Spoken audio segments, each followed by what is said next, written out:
रावण के अनुसार स्त्रियों के 8 अवगुण। रामचरितमानस में एक प्रसंग आता है जब रावण द्वारा सीता हरण करने के पश्चात रावण की पटरानी मंदोदरी उसे बार बार देवी सीता को श्री राम को लौटाने का अनुरोध करती है। पहले तो रावण उसके इस हठ को हंसी में टाल देता था, किंतु मंदोदरी के बार बार टोकने के कारण रावण क्रोधित हो जाता है और बताता है कि स्त्रियों के 8 दुर्गुणों के कारण ही पुरुषों का विनाश होता है।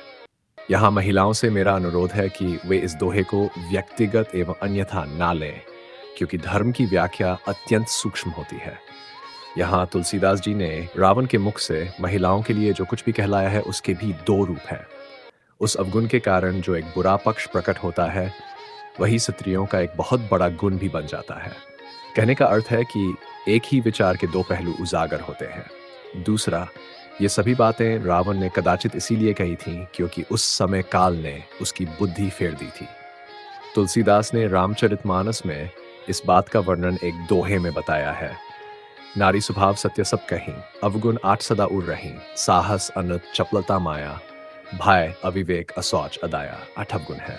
दुस्साहस, यहाँ पर साहस का असली तात्पर्य है अत्यधिक साहस। रावण के अनुसार स्त्रियों को साहसी होना चाहिए, किंतु दुस्साहस कभी नहीं करना चाहिए। ऐसा करने से बाद में उन्हें पछताना पड़ता है। तुम मुझे बार बार सीता को लौटाने को कहकर दुस्साहसी कर रही हो।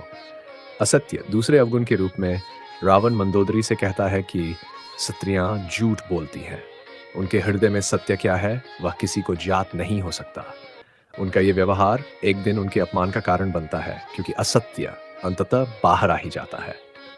तुम्हारा सीता को लौटाने का तर्क भी असत्य है, क्योंकि राम उसके बाद भी मेरा वध करने का प्रयास करेगा।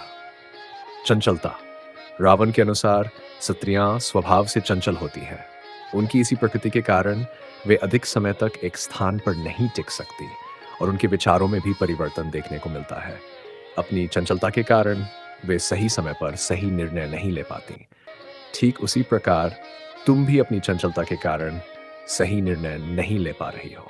माया, यहाँ माया का अर्थ जादू टोना नहीं है, अपितु ऐसा प्रहसन है जिसे स्त्रियां पुरुषों को अपने वश में कर लेती हैं। अगर पुरुष की इच्छा शक्ति प्रबल न हो तो वह निश्चय ही स्त्रियों द्वारा वशीभूत हो जाता है। तुम भी जो मुझे अति प्रेम पूर्वक सीता को लौटाने को कहती हो, वह भी तुम्हारी माया ही है, किंतु मैं तुम्हारी माया में नहीं आऊंगा। भय, स्त्रियां अनावश्यक रूप से अधिक भयभीत हो जाती हैं, जिससे उनके काम बिगड़ जाते हैं। स्त्रियां बाहरी रूप से साहसी भले ही दिखती हो, किंतु उनके हृदय में भय का वास होता है। तुम भी बाहर से निडर होने का दिखावा करती हो, किंतु तुम्हारे हृदय में भी भय है कि अगर युद्ध हुआ तो वह वनवासी राम तुम्हारे पति और पुत्रों का अहित करेगा। अविवेक, स्त्रियां हर परिस्थिति में अपने विवेक का उपयोग नहीं करती। इसके उलट वे अपने हृदय की अधिक सुनती हैं। तुम्हारा सीता को लौटाने का प्रस्ताव भी अविवेक का उदाहरण है।